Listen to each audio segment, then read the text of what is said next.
میں ایک چیز جانتا ہوں کہ اگر انسان صرف ایک کام کر لے کہ اسلام کے بتائے ہوئے اصولوں کے مطابق زندگی کو ڈھال لے. بندگی رب تعالیٰ کی یہی ہے کہ رب تعالیٰ نے جو کچھ ہمیں حکم دیا ہے، رب جیسا چاہتا ہے کہ ہم ایسی زندگی گزاریں. جب ہم رب کی ہر فرمان کی پابندی کرتے ہیں اور اپنی زندگی کو ویسا کر لیتے ہیں جیسا رب چاہتا ہے، تو ہم اپنی زندگی کو اسلام کے اصولوں کے مطابق ڈھال لیتے ہیں اور زندگی کا صرف ایک مقصد مقرر کر لیتے ہیں، اپنا ایک آبجیکٹو بنا لیتے ہیں اپنی لائف کا.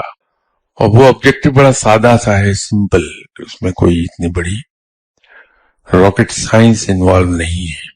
وہ یہ کہ میری عبادات صرف رب کے لیے ہیں اور میرا جینا دوسروں کے لیے ہے. جب انسان اپنے لیے نہیں دوسروں کے لیے جینا شروع کر دے اور لگام رب کے ہاتھ میں دے دے اپنی، تو انسان اپنا رول خود ادا کرنے لگتا ہے.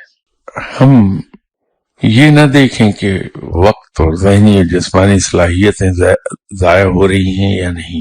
ہم صرف ایک بات پہ زور دے دیں کہ ہم اپنی زندگی کو ڈھال لیں اسلام کے اصولوں کے مطابق اور ہم اللہ کی عبادت کرتے رہیں اور لوگوں کے لیے جیتے رہیں، کہ یہی ایک چیز ہمیں ولایت کے اعلیٰ ترین مقام تک لے جائے گی.